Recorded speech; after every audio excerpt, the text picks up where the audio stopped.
Thanks, Clive. Hello, I'm Jennifer Jones. In tonight's programme, we hear from the father of 2-year-old Ethan Ives Griffiths, who was murdered by his grandparents. Will Griffiths says his stomach turns thinking about how they treated his son.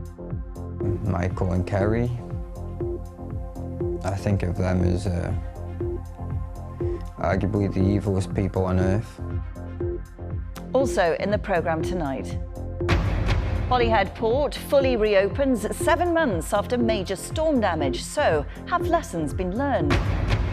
Why a council has bought a £1.8 million farm as part of plans to deliver agriculture courses.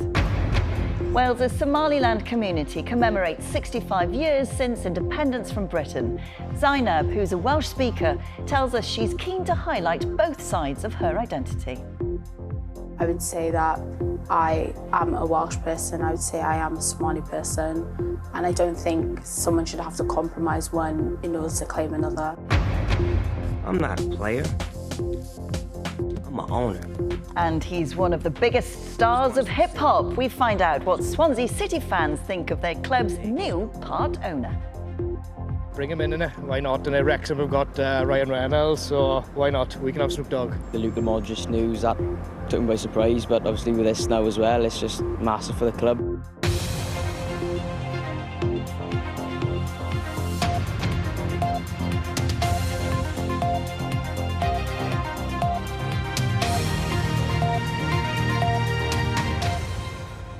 Good evening. Noswaith, the father of a toddler murdered by his grandparents, has described them as the most evil people on earth.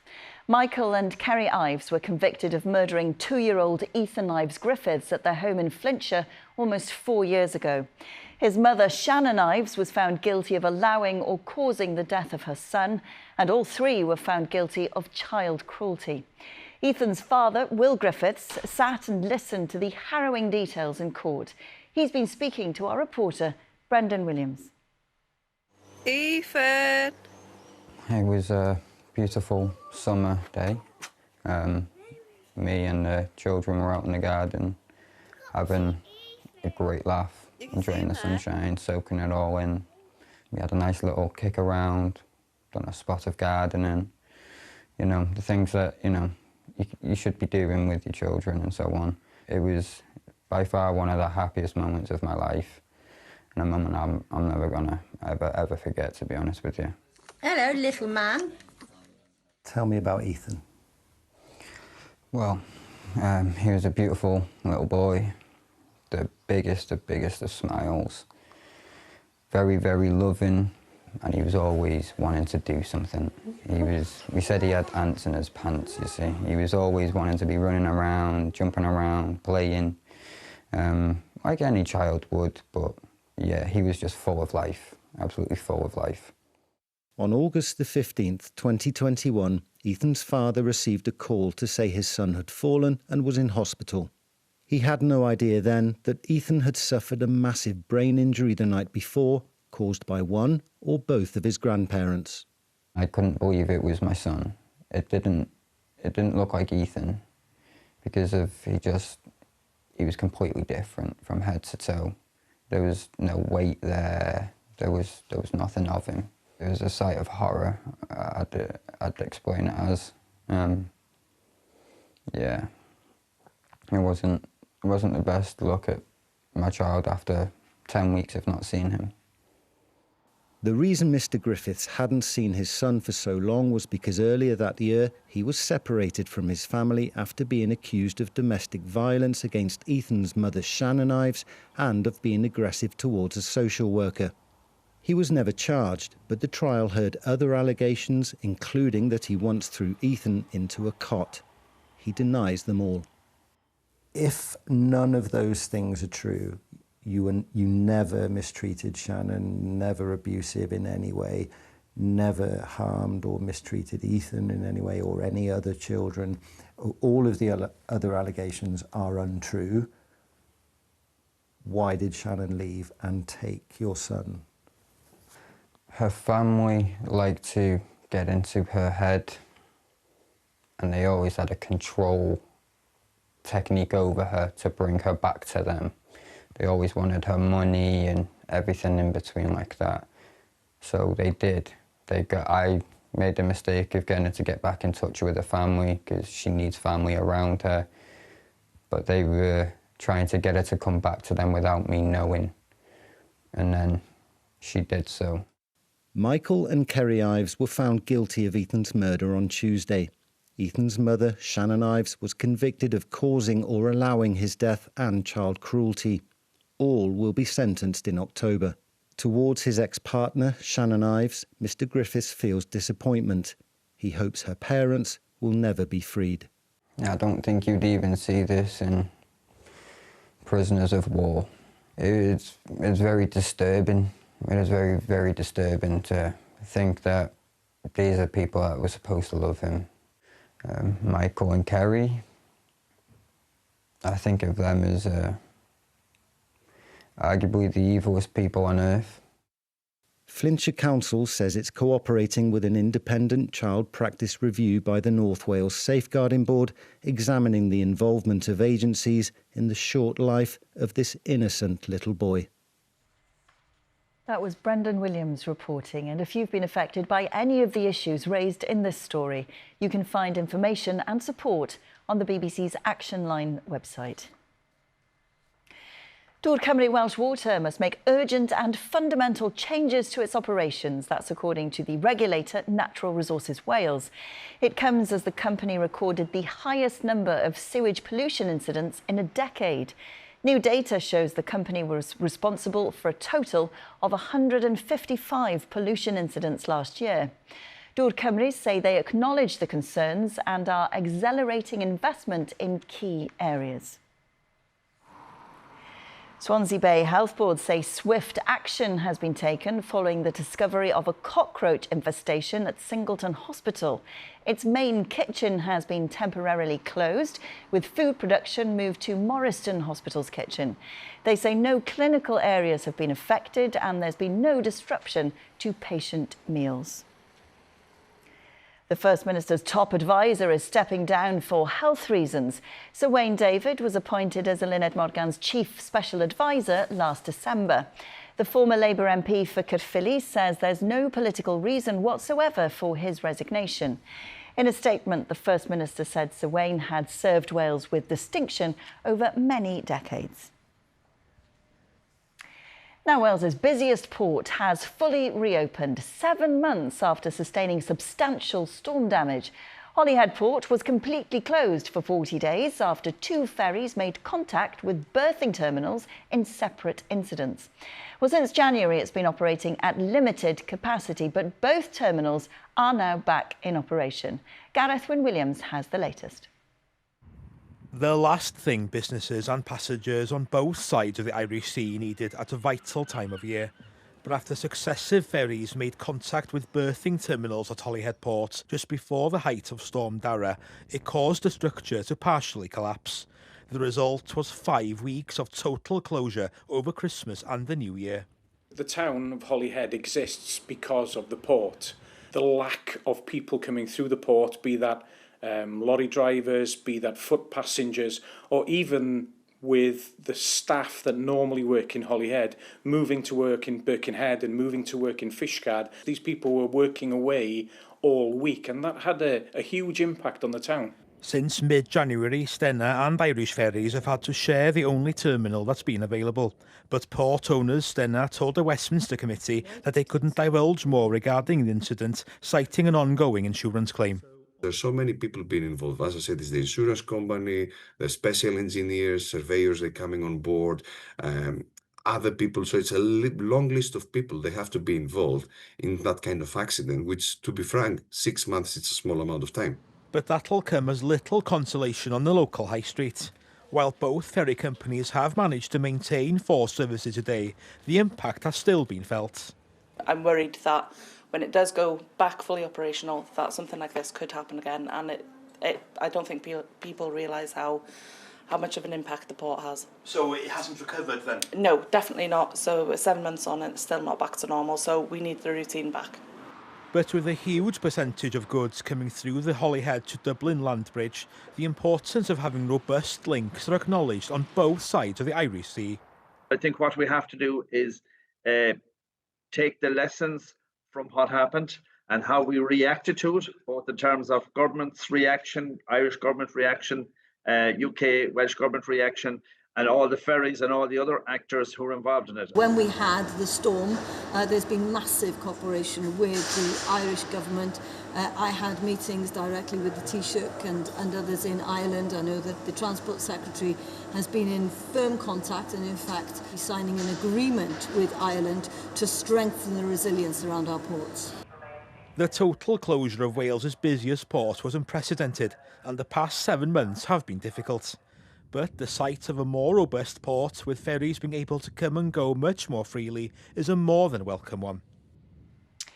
Well, from Anglesey to Ceredigion, where the council has bought a farm valued at almost £2 million as part of plans to deliver vocational and post-16 courses on a university campus. The council say a loan was provided by the Welsh Government to help buy the farm, which is right next to the University of Wales Trinity St David campus in Lampeter. Well, earlier this year it was announced undergraduate teaching at the campus would end in September. Craig Duggan reports. The farm is called Llety Twpa. It's half a mile from Lampeter town centre, and some of the 150 acres of land shares a boundary with the university campus. New courses in agriculture, horticulture, gastronomy and construction are earmarked for the campus. The council says the farm is crucial to the plans, but how could they afford it? From the very outset, we've kept Welsh Government ministers in the loop about this one, and we've had a loan from them. So they can see the benefits of the vision here anyway, and they were happy to give us the money to purchase the farm as well. The asking price was 1.8 million. Are we talking about that sort of ballpark area that the council paid for this? I don't want to specify figures, but you know, it is the market values we paid for other places as well. In January, the university said undergraduate teaching at Lampeter, which had 92 students, was no longer viable. Courses have been moved to Carmarthen. This led to protests and concerns about the impact of the loss on Lampeter. The council says it wants to support training in skills needed in the local economy and to keep young people in Ceredigion. We're losing our young people to attend courses. It's not only in other counties, but across the border in England as well. And it's a massive shame that we're losing these people. But there's a need for them locally as well, because you've got local craftsmen who just feel that they can't get apprentices. Lampeter's campus is the oldest in Wales. Founded in 1822, it's been described as the birthplace of higher education in the country. With today's announcement, that long history of learning will continue here, albeit for vocational and post-16 students rather than undergraduates. Though there's no timetable for when the courses will start, on the whole, people in Lampeter have welcomed the news. Absolutely fantastic. It's a relief off all the locals' minds to know that something is happening there. Well, that is a good thing, I imagine, in the short term, but it is still an absolute tragedy that the university is not still offering full degree courses. 16-year-olds can go there and get an opportunity to do some work, especially farming around here, because this is all farming. The university is also holding regular meetings with the community to discuss other uses for the campus alongside the new courses. That's been very fruitful as well. In fact, the last one held this month, there was over 50 propositions there that were discussed in terms of what they see here and how they can bring that dynamic to the conversation. The university says it hopes to realise more plans for Lampeter that will help support the town and the wider rural economy. That was Craig Duggan reporting there. Still to come in the programme. I'm talking about Swansea City. Another A-list star investing in a Welsh football club, this time one of the biggest names in hip-hop. So what do Swansea City fans think of Snoop Dogg? Between him and Luca now, we're going up. Wrexham have got Ryan Reynolds, so why not? We can have Snoop Dogg. And Saturday looks the warmest day of the weekend, but will it stay dry? Plus, what's in store for the Royal Welsh Show next week? Will you need an umbrella? Join me later to find out.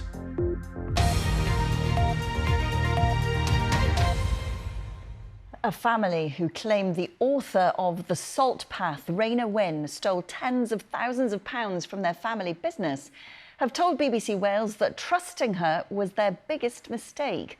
Ros Hemmings and her daughter Debbie from Pwllheli in Gwynedd allege Ms Wynne stole around £64,000 in the early 2000s.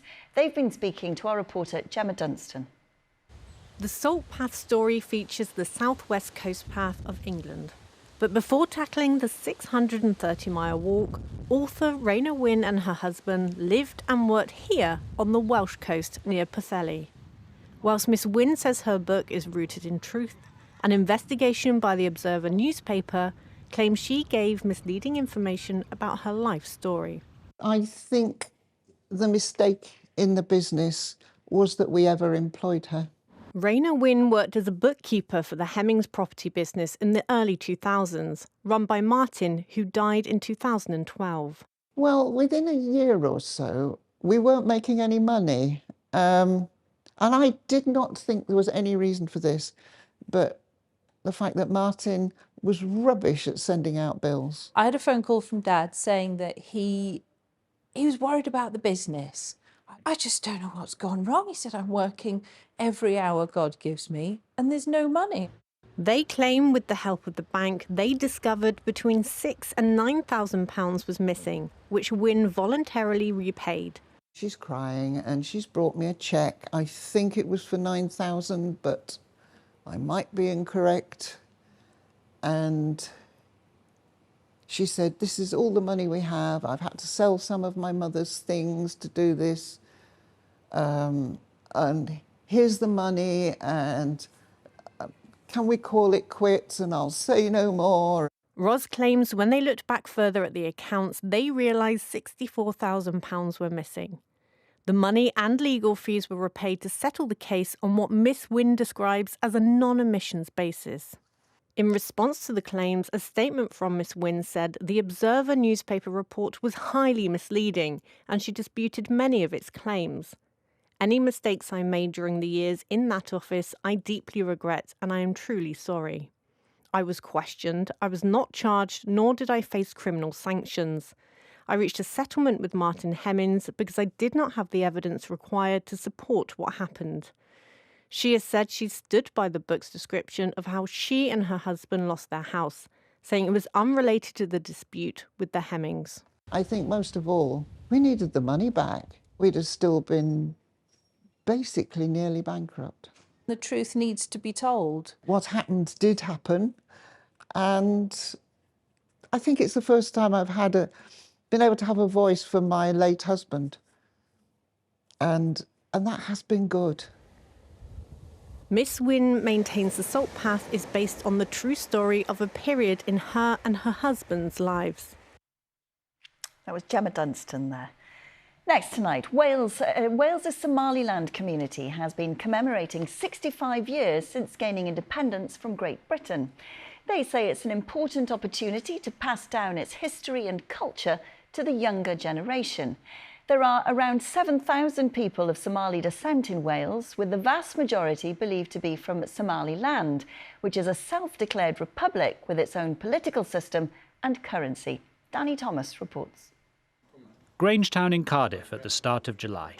Chairs are set out and the Welsh flag is being hung alongside the flag of Somaliland, a self-declared republic in the Horn of Africa with deep ties to Wales. The Somaliland community in Cardiff, which goes back over 150 years, is gathering to mark an important milestone.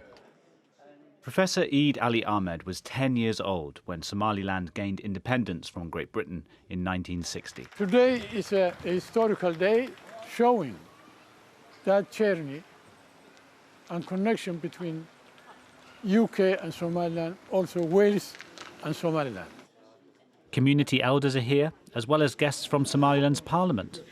But most importantly for many, young Welsh Somalilanders are taking part and learning about their history. Growing up as a Somali in Wales, also third generation. Munira Hashi is 27 and was born and raised in Cardiff, but is keen to highlight both parts of her identity. I think it's important, especially as the youth now, to embrace your culture, embrace your identity on either side, whether you're a Somalilander or you're Welsh. I think it's important to embrace it, be a part of the community. 17-year-old Zainab Ahmed attended Welsh Medium Primary School and is translating key parts of the event from English and Somali into Welsh. Welsh speaking is something I always knew like the back of my hand, so to come to a place where a lot of people are surprised or like shocked about it and interested in learning more is really interesting and really special. I would say that I am a Welsh person, I would say I am a Somali person, and I don't think someone should have to compromise one in order to claim another. Many of our young generation, they came, and the articulation, the questions they're asking, they are showing they are Somalilanders, but they are also Welsh. Community organiser Ali Abdi is hosting today's event. It's so important to be passing that baton down to the younger generation. We had a panel here of young women who are fantastic, who are very much the next generation. After a fantastic morning here at Challenger Leisure Centre for our conference, we're now headed into the heart of Grangetown, where we're going to enjoy some Somali food. It's the best part of the day. Literally sweating. It's nice and hot, spicy food. Yes. Somali, Buddhist and Hillian. Can't go wrong. It's within our culture to have get-togethers frequently. I think it was a good way to close the event today. Everyone enjoys having a nice meal. Even better, that is Somali traditional food. There's also a great way to bring the community together to socialise after an event as well. For Welsh Somalilanders, events like this are about more than marking a date on a calendar. It's about binding the community together through a shared sense of history and identity. Now he's one of the most popular and at times most controversial figures in the world of hip-hop. And now Snoop Dogg has become the latest high-profile investor in Swansea City Football Club. He follows in the footsteps of Real Madrid legend Luka Modric to become a part owner. Mallory Williams has been gauging the reaction. See that? That's official. The hint was dropped by the hip-hop star last weekend. After a surprise launch of the new Swansea City football kit, American rapper Snoop Dogg has now become a co-owner and minority investor at the club. So why here? Well, it seems the American A-lister has got links with the current owners and they want to raise this club's profile. Snoop Dogg's got a huge fan base and he said he wants to do all he can to help this club. But are Swans fans buying into that? Yeah, it should be good. It's good for Swansea. It's good for the surrounding area. It's good for the kids. Is it all a bit of a circus, do you think? No, bring him in, innit? Why not? And at Wrexham we've got Ryan Reynolds, so why not? We can have Snoop Dogg. In April we had Luka Modric investing co-owner and now Snoop Dogg, which I wasn't expecting, but it is amazing. I mean, love Snoop Dogg. It's just surreal, like obviously the Luka Modric news, that took him by surprise, but obviously with this now as well, it's just massive for the club as well, you know. Putting us on the map a little bit, so it can't be bad for us. Between him and Luka now, we're going up. He said on Swansea City's website that the story of the club and the area had struck a chord with him. This is a proud working-class city and club, he said. An underdog that bites back, just like me, he added. I'm proud to be part of Swansea City. It's the modern game, modern sport, modern football.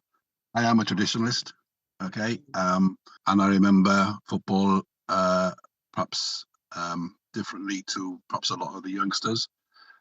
But sadly, things move on, and I think it's something that we have to embrace. Well, it certainly worked for Wrexham. Hollywood owners Ryan Reynolds and Rob McElhenney have raised the profile and prospects of the now promoted club. But for the Swans, is it anything more than a stunt? There could be an element of the PR stunt in it on both sides. I think what's interesting is that both the club and Snoop Dogg have tried to work quite hard to show that this is someone who's been interested in football. Snoop Dogg has faced some controversies, hasn't he, in his career? Accusations of misogyny. Could that pose a risk in future? It could definitely pose a risk. I think it's part of every brand, corporation engagement opportunity that you have to think about those consequences. And I do think it's something that the club will just need to keep an eye on. I'm talking about Swansea City. Yeah, baby. It's a few weeks yet until the new season gets underway, and fans now will be asking how long they'll have to wait to see Snoop Dogg at the Swansea.com stadium. Mallory Williams reporting from Swansea there. Right, let's get the weather forecast for the weekend. And Derek, no heat waves on the horizon. Not in the near future, Jen, but it may turn hot later in August. In the meantime, this weekend, we're in for a mixed bag. Saturday, the driest and warmest day. Sunday, cooler and more unsettled. Now, this is one of my favourite spots in the country, Llyn Padarn, near Llanidloes in Powys. Plenty of cloud there today, but sunnier in Nevin on the Llyn Peninsula with a few cumulus clouds. And it's been quite warm today. Top temperatures, 21 Celsius in Llangefni, up to 24 in the capital. That's 75 Fahrenheit. Much of the country dry this evening, just the odd shower in Ceredigion. And then overnight cloud will increase with showers arriving in the southeast after midnight. A fairly warm night, lowest temperatures 12 Celsius in Fishguard, around 15 in Wrexham. Now tomorrow, heavy rain and thunderstorms over southeast England will drift northwards along this weather front here with low pressure centred near Ireland. So tomorrow in Wales, a mixture of cloud and a scattering of showers. If you catch one of these showers, it could be on the heavy side. Having said that, a lot of places will stay dry. There will be some sunny intervals and it will feel warm or very warm tomorrow, feeling close with light winds. 25 Celsius in places in Monmouthshire is 77 Fahrenheit. And then tomorrow night, clouds and outbreaks of rain will spread northwards. Some of this rain on the heavy side, the breeze picking up as well. Now, the chart for Sunday shows low pressure on our doorstep, and that means more unsettled conditions. So on Sunday, heavy rain will clear northwards, followed by sunny intervals and a rash of showers. And some of these showers will be on the heavy side. I wouldn't rule out hail and thunder. Temperatures will be lower on Sunday compared to Saturday, typically 18 to 20 Celsius, 21 in a few spots with a south to southwesterly breeze. If you're heading to the Royal Welsh Show next week, we're in for a mixture of sunny intervals and showers, some dry spells as well, and not too hot for the animals and visitors. Temperatures around 19 to 22 Celsius, with overnight lows, if you're camping, 11 to 13 Celsius. I'll be there on Monday and Tuesday. Sue Charles then on Wednesday and Thursday. So a mixture next week of sunny intervals and showers. The temperatures around the seasonal average, but then later in the week, Friday looks drier and sunnier and a little bit warmer as well. No sign yet of any more heat waves. Have a nice weekend. Back to Jen. Derek, thank you. And that is Wales Today. We'll be back with a roundup of the headlines at 10:30 tonight. But until then, have a good Friday evening. Hwyl fawr. Bye-bye.